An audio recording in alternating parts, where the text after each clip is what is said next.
Mining first started here back in 1899 and then hit its peak around World War II, producing tungsten and antimony for the war effort. However, once those operations petered out, there were some small gold operations up through the 1990s.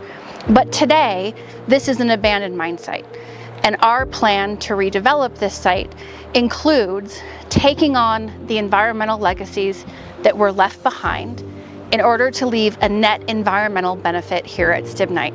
And in doing so, also provide for our country's only mined source of the critical mineral antimony, which is critical for national defense, energy, and technology, and China has currently cut off the rest of the world from. And it's also an opportunity to partner here in Valley County with our local communities. The Stibnite area is in the headwaters of the South Fork Salmon and the East Fork of the South Fork of the Salmon River.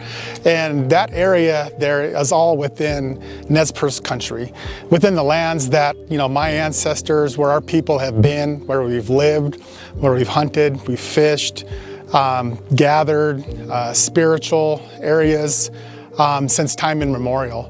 And so that whole area is extremely important to the Nez Perce tribe, to the Nez Perce people, and why we are, taking a very close look at the Stibnite mine and what impacts it could have to the overall ecosystem there.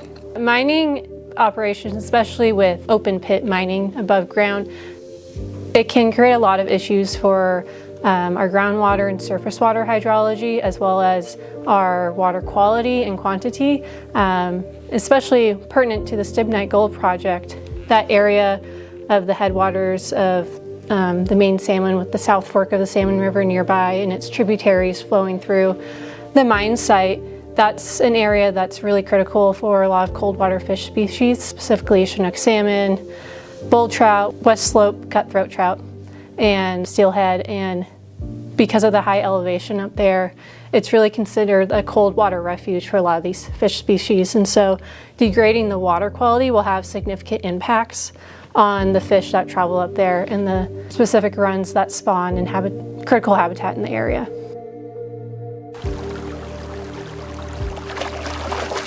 The salmon, the fish are extremely important to the Nez Perce tribe. The Chinook salmon, the Nitzoch, they're considered to be the leader in our longhouse services. The Nitzoch, and in our legends, was the Nitzoch, the salmon, was the first one to bring itself to sacrifice itself for the human beings, us pitiful human beings that didn't have anything when we came to this area.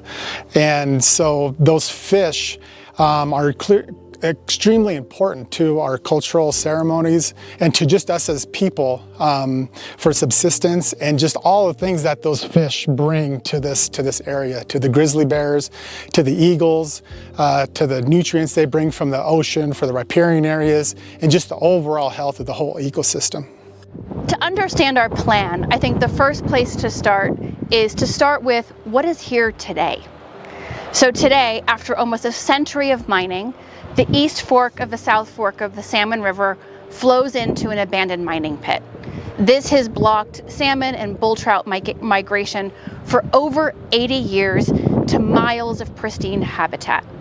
We also have tens of millions of legacy tailings or mine waste, unlined, uncontained throughout this valley. And it's interacting with both ground and surface water, degrading water quality with arsenic and antimony. So we have very degraded water quality. And overall, just some environmental conditions that really need help. But because the former operators in the US government kind of washed their hands, it's really up to a new solution for Stibnite. And that solution is the Stibnite Gold Project, because we've interwoven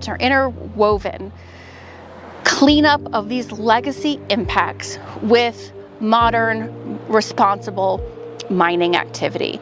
And so in our plan, one of the first things that we will do is pick up all of the old waste and reprocess it and store it safely. This improves water quality in the region. And by the time we are done mining here, we will see a real measured improvement in water quality, reducing arsenic in this river up to 47%. We will also, before we open operations, reconnect fish with all of the habitat upstream that they've lost.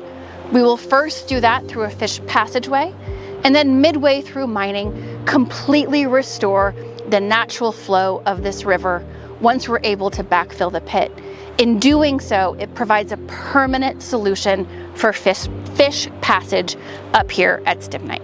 The restoration plan that is in place, there are a lot of things that aren't quite adequate, and the site will not actually fully be restored to what it used to be.